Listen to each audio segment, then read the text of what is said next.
సంవత్సరాల తరబడి ఎన్ని మందులు వాడినా మీ మోకాల నొప్పులు తగ్గట్లేదా? ప్రాణ పెయిన్ క్లినిక్ లో అత్యాధునిక చికిత్స. శుక్రవారం అర్ధరాత్రి నుంచి ఆదివారం తెల్లవారుజామున వరకు ఎన్టీఆర్ జిల్లాలో కురిసిన భారీ కుంభవృష్టి కారణంగా ఎన్టీఆర్ జిల్లా మొత్తం అతలాకుతలమైపోయింది. ముఖ్యంగా తీసుకుంటే మహానగరంగా పేరొందిన విజయవాడలో కురిసిన వర్షపాతం కారణంగా రోడ్లన్నీ జల దిగ్బంధంలో చిక్కుకుపోయాయి. గడిచిన 20 సంవత్సరాలలో ఎప్పుడు కూడా ఇలాంటి వరద ఉధృతిని చూడలేదని విజయవాడ వాసులు చెబుతున్నారు. ముఖ్యంగా చూసుకుంటే ఈ వరద ఉధృతితో పాటు ఎగువ ప్రాంతంలో తెలంగాణలో కూడా ఖమ్మం తదితర ప్రాంతాల్లో కురిసిన వర్షపాతం కారణంగా దిగువకు నీటి వదులుందో కృష్ణా బ్యారేజ్ అంటే ఈ కృష్ణమ్మ పర్వాలు తొక్కుతుండడం కూడా చూసాము. ఇప్పటి వరకు గడిచిన 20 సంవత్సరాలు ఇలాంటి వరద ఉధృతి కృష్ణమ్మ ఇంతలా పొంగి పొర్లిన పరిస్థితిని కూడా ఏ రోజు చూడలేదని ఇక్కడ వాసులు చెప్తున్నారు. ఇప్పటికే 17వ మీటరు దాటిపోయి ఇక్కడ కృష్ణమ్మ బ్యారేజ్ కింద 18వ మీటర్ను తాకే పరిస్థితికి వరద ఉధృతి వచ్చిందని చెప్పవచ్చు. మొత్తం కూడా 2 రోజులకు కురిసిన 2200 మిల్లీమీటర్ల వర్షపాతం కారణంగా ఇక్కడ మొత్తం కబేలా కాలనీ కావచ్చు, పుడమేరు వాగు పరిసర ప్రాంతాలు కావచ్చు అన్ని మునిగిపోయాయి. ముఖ్యంగా మొగలరాజుపురంలో కొండ చర్యలు విరిగిపడి ఒక ఇంటిపై విరిగిపడంతో 5 మంది కూడా సజీవం చనిపోవడం కూడా జరిగింది. అక్కడ కూడా మొత్తం విధంగా ఎక్కడ చూసినా కూడా వరదమయము తప్పితే ఎక్కడా కూడా ప్రజలు స్వేచ్ఛగా తిరిగే పరిస్థితి కూడా విజయవాడ ప్రాంతంలో కనిపించడం. ప్రస్తుతం మనము ప్రకాశం బ్యారేజీ వద్ద ఉన్నాము. ఇక్కడ కృష్ణా జిల్లా వాసులతో ఎన్టీఆర్ జిల్లా వాసులు కూడా ఇక్కడే ఉన్నారు. వారిని అడిగి తెలుసుకుంటాం అసలుకి ఇలాంటి వరద వృత్తిని గతంలో ఎప్పుడు చూశారు, ఇది ఎన్ని సంవత్సరాల తర్వాత ఇప్పుడు చూడాల్సి వస్తుందన్న విషయాన్ని కూడా అడిగి తెలుసుకుంటాము. ఒక చెప్పండి, మీ పేరు ఏం పేరండి? నాగేశ్వర గారు చెప్పండి, మీరు ఈ ప్రాంతం వాసులే కదా? ఓకే, అంటే ఇప్పుడు ఈరోజు చూశారు మన ఈ ప్రకాశం ఈ కృష్ణమ్మ ఇంతగా పొంగి పొర్లుతుంది కదా, ఇలాంటి వరద ఉధృతిని మీరు మొత్తం కూడా నిన్నంతా కూడా జల దిగ్బంధంలో చిక్కిపోయింది మొత్తం కూడా మహానగరం అంతా కూడా. ఎప్పుడైనా చూశారా గతంలో? 2004లో చూసి. 2004లో. ఓకే, తర్వాత ఇప్పుడు చూస్తున్నారు. ఏంటి పరిస్థితి నిన్నటి నుంచి ఎన్టీఆర్ జిల్లా ప్రజలు ముఖ్యంగా మహానగర విజయవాడ వాసుల పరిస్థితి ఏంటి? బాగానే ఉంది. వరద వచ్చింది కాబట్టి కొంచెం ఇబ్బంది పడుతున్నారు. ఓకే, అదే అధికారులు వీళ్ళంతా కూడా ఎప్పటికప్పుడు మీకు ఏమైనా సహాయ చర్యలు అందించారా? ప్రభుత్వం నుంచి ఏమన్నా మీకు? ప్రభుత్వం అంటే ఇక్కడ దెబ్బతిన లేదు కదా, దెబ్బతిన్న దగ్గర అందిస్తున్నారు. ఓకే ఓకే, ఈ రిటైనింగ్స్ వాళ్ళు కట్టారు కదా, దానివల్ల ఏమన్నా ప్రమాదం తప్పిందంటారా? ప్రమాదం తప్పింది, లేదా కట్టకొచ్చాయి. ఓకే ఓకే, ఇక్కడ మరొక వ్యక్తి కూడా ఉన్నారు. మీ పేరు చెప్పండి. నా పేరు గోవిందరావు అండి. గోవిందరావు గారు, ఇక్కడ పరిస్థితి ఏంటి అసలు? 2 రోజులుగా కొంచెం 2200 మిల్లీమీటర్ల వర్షపాతం నమోదైంది అంటున్నారు. ఇప్పటికీ విజయవాడ మహానగరంలో చాలా కాలనీలు జల దిగ్బంధంలో చిక్కుకుపోయినా అసలు మొత్తం మీద పరిస్థితి ఏంటి ఇక్కడ? పరిస్థితి కొంచెం ఇబ్బందిగా ఉంది, కానీ అంటే ఎంత హెవీ రైన్స్ పడిన వలన కొంత ఇబ్బంది అయితే తప్పదు. అంటే క్లౌడ్ బరస్ట్ లాగా 22కి సీఎం వర్షం పడితే ఒకేసారి ఇంత పడింది.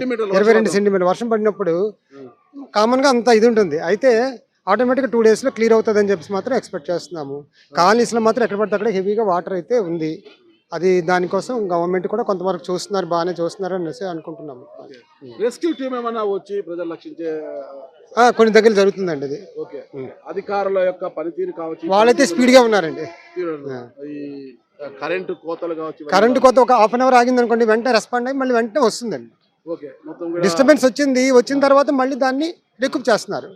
ఎలక్ట్రిక్ అయితే ఉంటున్నారు అనేసి నాకు అనిపిస్తుంది. 2004 తర్వాత కృష్ణమ్మ ఇంతలా పర్వాలు తొక్కిన పరిస్థితి ఏ రోజు చూసారా? లేదు, చూడలేదు సార్. ఇంత వర్షం అయితే ఇంత హెవీగా వాటర్ రావడం ఉంది, అది చూడలేదు. మరొక వ్యక్తి కూడా ఉన్నారు. మీ పేరండి? మీ పేరు? నాగుల్ మీరా ఉన్నారు. నాగుల్ మీరా చెప్పండి, ఇలాంటి వర్షాన్ని ఎప్పుడైనా చూసారా మీరు? లేదు, ఇదే హై. ఇదే రాజశేఖర రెడ్డి హయాంలో అప్పుడు వచ్చింది ఒకసారి, తర్వాత మళ్ళీ ఇది నెక్స్ట్ టైం. ఓకే, వైనాడు సంఘటన చూసారా మీరు అంతా కూడా? చూసాం. దాని అంటే అది ఇంకా దూరం కదా, ఇది అంత కాదు. అంటే వర్షాలు పైన బాగా పడుతున్నాయి, ఇక్కడ కూడా ఎక్కువ వచ్చింది. లోటు ప్రాంతాలు కోరుకునేది ఏముంది, వాతావరణం ప్రభావం అలా ఉంది.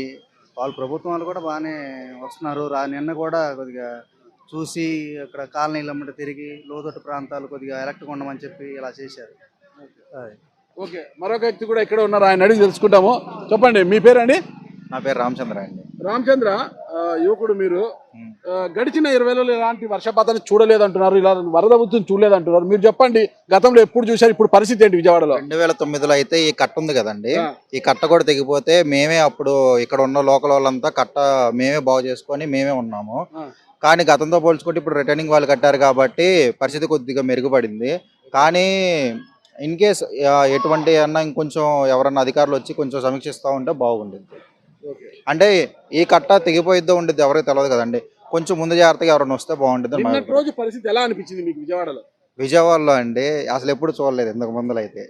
అది నిన్నే మరి అంతలా చూడాలి, ఏరియా బ్లాక్ అయిపోయిందంటే నిన్న మాత్రమే. ఎందుకు ఈ పరిస్థితి వచ్చింది విజయవాడ మహానగరంలో అంటారు? నాకు తెలిసి అయితే డ్రైనేజీ వ్యవస్థ యొక్క కొంచెం లోపం అనుకుంటున్నాను. లేదు అంటే అంతకు ముందులో ఎటువంటి ఎంత వాన చూడలేదు కాబట్టి ప్రిపేర్డ్గా లేరు అని అనుకుంటున్నాను.